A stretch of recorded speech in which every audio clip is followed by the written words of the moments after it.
जय माँ इंद्राक्षी, जय अम्बे। इंद्राक्षी धाम में दर्शकों आप सभी का हम हार्दिक स्वागत करते हैं। आज के दिन जिन जातकों का जन्म दिवस है, मैरिज एनिवर्सरी है, उन सभी को हमारी तरफ से बहुत बहुत शुभकामनाएं। आज हम नवग्रह यंत्र के बारे में आपको बता रहे हैं, और वो भी यंत्र ऐसा जिसमें आप नवग्रहों के रंग भर सकते हैं या नवग्रहों के आप उसमें रतन जड़वा सकते हैं। अच्छा तो रहता है अगर हम रतन जड़वा करके उसको रखें तो बहुत अच्छा रहता है। कुछ लोग इसका लॉकेट भी पहन सकते हैं। आइए सारी जानकारी देंगे। जीवन में कई बार हमें पता नहीं होता हमारा कौन से ग्रह खराब चल रहा है। उस स्थिति में रविवार के दिन ये नवग्रह कवच पहनना या नवग्रह यंत्र को घर में रखना बहुत ही अच्छा होता है। इसको बनवाया कैसे जाता है, इसकी सरल विधि इस अंक में हम आपको बता रहे हैं। आइए पहले आज का पंचांग देखें। 13 जून सन 2024, दिन बृहस्पतिवार, संवत 2081, ज्येष्ठ मास, शुक्ल पक्ष, तिथि आज सप्तमी है, नक्षत्र पूर्वा फाल्गुनी, राहु काल 1:30 से 3, दिशा सूल दक्षिण दिशा। नवग्रह यंत्र को धारण करना या नवग्रह यंत्र को घर में स्थापित करना, तो आप ये माने कि प्रतिदिन नवग्रहों की पूजा हो जाती है। और आपकी जन्म पत्रिका है या हाथ की रेखाएं हैं, उसमें कई बार हमें पता नहीं लग पाता है कि अब हमारी कौन सी महादशा चल रही है, कौन सी अंतर्दशा चल रही है, कौन सी प्रतंत्र दशा चल रही है, या हमारा कौन से ग्रह का बलाबल अच्छा है, किसका कमजोर है, कौन नीच है, कौन उच्च है। तो उस स्थिति में बहुत व्यक्ति ऐसे हैं जो समझ नहीं पाते हैं कि हमें क्या करना चाहिए।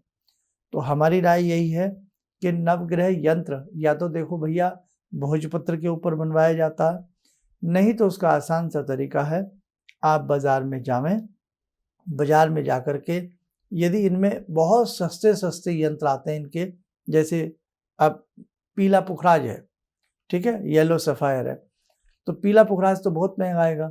आप पीला पुखराज ना लें, आप उसकी जगह येलो टोपाज ले लें, वो उसका सब्स्टिट्यूट है, उपरतन है, वो उसमें लगवाया जा सकता है। ऐसे ही मूंगा है, मूंगे का भी लाल रंग का हकीक आएगा, मोती का भी सफ़ेद रंग का हकीक लगवा सकते हो। मतलब सारे जितने भी रत्न होते हैं उनको आप उनके जो सेमी रूप होते हैं वो लगवा सकते हैं, आपको फायदा करेंगे। दूसरी बात, या उनके कलर उस यंत्र की प्लेट में लगवा सकते हो। अब सबसे पहले आप ये जान लें कि नवग्रह जब हम किसी अंगूठी बनवा रहे हैं या हम गले के लिए लॉकेट बनवा रहे हैं और आप उसमें रियल स्टोन लगवाते हो, तो गलती कभी मत करना, बीच में हमेशा सूर्य का रत्न ही आएगा, क्योंकि सूर्य राजा हैं, नवग्रहों के राजा हैं। इसलिए सूर्य की स्थिति जब आप यंत्र की चौकी बनवाते हैं ना, चांदी की बनवाएं, सोने की बनवाएं, तो वो बीच में ही लगेगा, आप ये ध्यान रखें। अब मैं आपको आपकी स्क्रीन के ऊपर पूरा एग्जाम्पल के साथ समझा देता हूँ। आप इसे बाद में या भी कभी भी नोट कर लेना।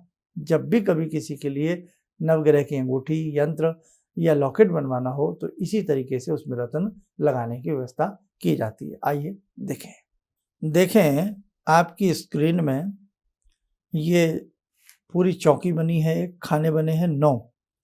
सबसे पहले जब भी रत्न जड़वाया जाता है उसमें सबसे पहले माणिक्य रत्न की स्थिति बीच में आती है, जो कि रत्न सूर्य का कहलाता है। उसके बाद सबसे पहले माणिक्य उसमें जड़वावें, माणिक्य जड़वाने के बाद फिर उसमें पन्ना जड़वावें, पन्ने के बाद हीरा, फिर सीधा सीधा ले सकते हैं सीक्वेंस में, फिर मोती, उसके बाद पुखराज, माणिक्य लगी गया, फिर मूंगा, फिर लहसुनिया, फिर नीलम, फिर गोमेद। ये तरीका है। फिर सुन लें, आप जब भी रत्न बनवाने वाले को रत्न बनवाने के लिए दें तो सबसे पहले जो ये प्लेटफॉर्म बना है 9 खानों का, इसे हम गोल भी बनवा सकते हैं, अंगूठी के रूप में, लॉकेट के रूप में भी बनवा सकते हैं, और किसी तांबे पे, पीतल पे यदि कोई बड़ी सी प्लेट के ऊपर आप इसे गुदवा रहे हैं या बनवा रहे हैं तो सबसे पहले माणिक, उसके बाद फिर पन्ने से शुरू करके गोमेद तक आप लोग इसको जड़वा लें। तो जहाँ जिस रत्न का नाम लिखा है, यानी कि जिस ग्रह का नाम लिखा है या रत्न का नाम लिखा है, तो आप उस रत्न को ही वहाँ जड़वाएं। जहाँ हमने माणिक लिखा है, जहाँ पन्ना लिखा है, जहाँ हमने हीरा लिखा है, जहाँ मोती लिखा है, उसी व्यवस्था के साथ इनको पहना जाता। क्यों? हमने कई बार कुछ लोगों की हाथ में अंगूठियां देखी हैं, वो माणिक बीच में नहीं देखा गया। कई बार किसी ने लहसुनिया बीच में लगवा लिया, मूंगा बीच में लगवा लिया, बड़ा ही गलत इफेक्ट डालेगा। और आज मैं इसका एक बहुत शानदार तरीका आपको और बता रहा हूँ। आप कोई पेपर ले लें और उस पेपर को अच्छे से चिपका दें किसी गत्ते उत्ते के ऊपर, और ये अलग अलग रंग भी उसमें एक खाना बना करके अलग अलग रंग भी उसमें भर सकते हैं उन ग्रहों के। तो उसका भी आप धूप दीप अपने पूजन स्थल में कर सकते हो, बहुत बढ़िया लाभ मिलता है। लेकिन अगर आपका मन है कि हम इसका लॉकेट गले में बनवा करके पहने, तो आप लॉकेट पहन सकते हैं। जब आपका लॉकेट बन करके तैयार होके आ जाए, लाल धागे में पहन लें या उसे किसी चांदी सोने की चैन में पहन लें। संडे के दिन पहना जाता है, शुक्ल पक्ष के दिन पहना जाता है। संडे की सुबह सुबह उसे पहले शुद्ध जल से धो लें, हल्का सा गंगा जल से स्नान करा लें, कच्चे दूध से स्नान करा लें, हल्की सी हल्दी उस पर बुरबुरा करके उसको धो लें। कहने का मतलब शुद्ध द्रव्यों से उसको स्नान करा करके पूजा स्थल में पूज करके सामने रखें, और फिर उसको हम धूप दीप दे करके तिलक लगा करके एक एक ग्रह का स्मरण करें। सूर्य से प्रारंभ करेंगे, ओम सूर्याय नमः। फिर ऊपर सबसे क्या लगा है? पन्ना लगा है ना, तो ओम बुधाय नमः, पन्ने का ये होता है।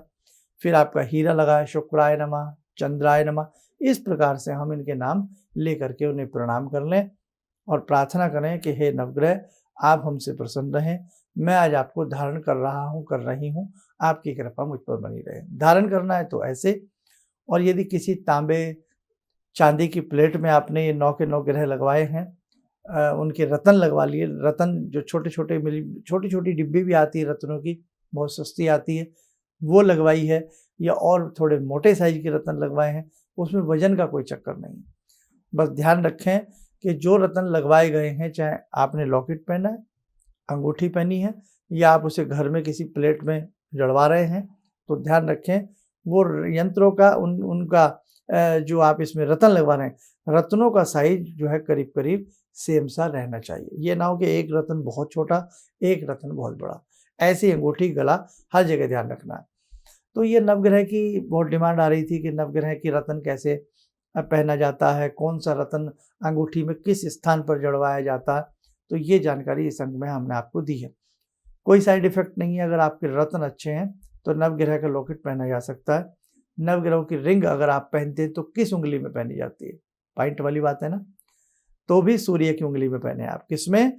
सूर्य की उंगली में, अनामिका उंगली में पहने, रिंग फिंगर में धारण करें, और रविवार की प्रातःकाल उसी प्रकार से धूप दीप जल कच्चा दूध आदि से स्नान करा करके सभी 9 ग्रहों का ध्यान करके आप उसको धारण कर सकते हैं सीधे हाथ की रिंग फिंगर में।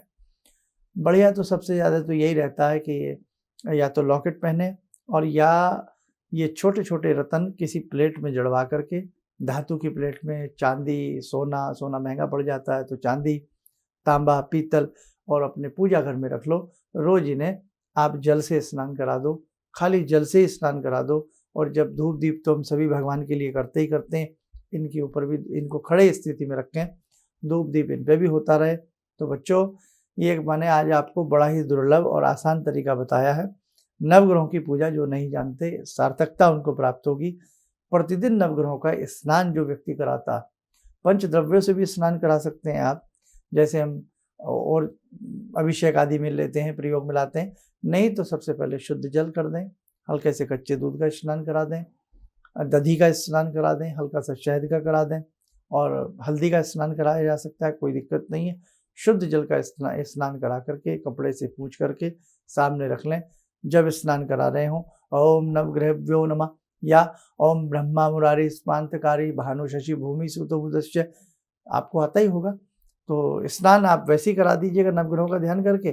फिर आप जब रखें तो ब्रह्मा मुरारी वाला मंत्र पढ़ सकते हैं, या जिस दिन का जो डे हो, जैसे मिसाल के तौर पर बुधवार के दिन बुध जो आपके सामने हरे वाले पन्ना जो है, पन्ने को देखते हुए बुध का मंत्र पढ़ लें, मूंगे को देखते हुए मंगल का बीजात्मक मंत्र पढ़ लें, सूर्य को देखते हुए सूर्य का मंत्र पढ़ लें।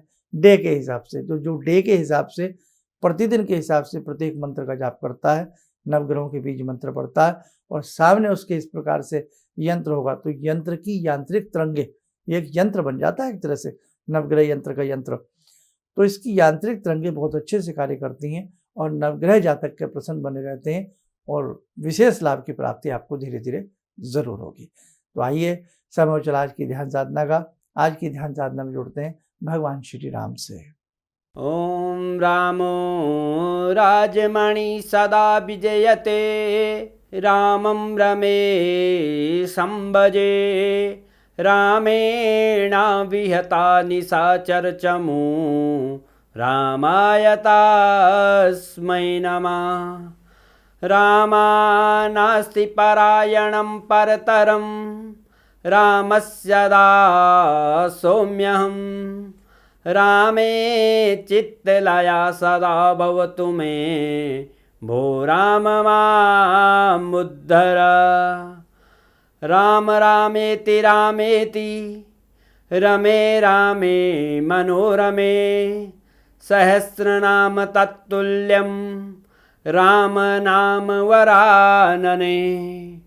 आदो राम तपोवनं दिगमनं, हत्वा मृगं काञ्चनं, वैदेहीहरणं जटायुमरणं, सुग्रीवसंभाषणं।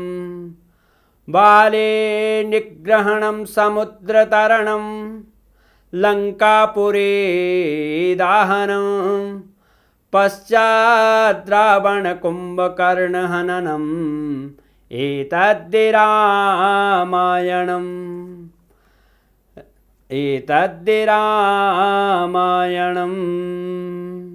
कवच बना लें, ध्यान करें, राम जी का शुभ आशीष हम सबके ऊपर बरस रहा है।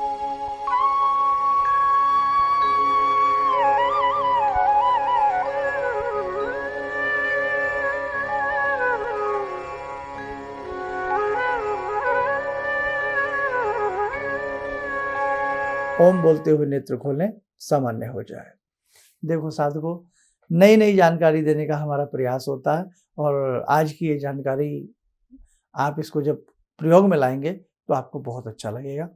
आप भी इस प्रकार के प्रयोग स्वयं भी कर सकते हैं। अपने किसी चाहने वालों के लिए भी आप उनको इस प्रकार की प्लेट के ऊपर बनवा कर भी दे सकते हो, लॉकेट भी दे सकते हो और परिश्रम के रूप में आप उनके लिए थोड़ा सा जाप भी कर सकते हो। हर ग्रह का यज्ञ भी प्रतिदिन किया जा सकता है। जैसे सोमवार के दिन सोम मंत्र का जप कर लिया जाए और उसी मंत्र में स्वाहा लगा करके एक माला का यज्ञ भी आप किसी के लिए कर भी सकते हो। किसी के लिए मतलब जैसे घर में बच्चों के लिए, पति के लिए, पति पत्नी के लिए, बच्चों के लिए, बच्चों की कामयाबी के लिए प्रतिदिन के हिसाब से इसका यज्ञ भी किया जा सकता है। बाकी कार्यक्रम बहुत लंबा हो जाएगा। अभी बहुत सारी बातें हैं जो इसके बारे में बतानी बाकी हैं, फिर किसी एपिसोड में सही, लेकिन फिलहाल जितना मैंने बताया ये कंप्लीट है। अगर आप इसको रखना चाहते हैं, ये धारण करना चाहते हैं। आप सब स्वस्थ रहें, सुखी रहें। इन्हीं शुभकामनाओं के साथ हम अपनी वाणी को विराम देते हैं। जय जय अम्बे। गुरुजी, मैं गुवाहाटी से आई हूँ और मैंने टीवी में ही आपका प्रोग्राम देखा था जिसमें आपने मुझे मतलब मैंने सुना था उसमें आपने हिरण्यहंस सूर्य को देखते हुए बताया था 3 माला करने के लिए। वो मैंने जब से शुरू किया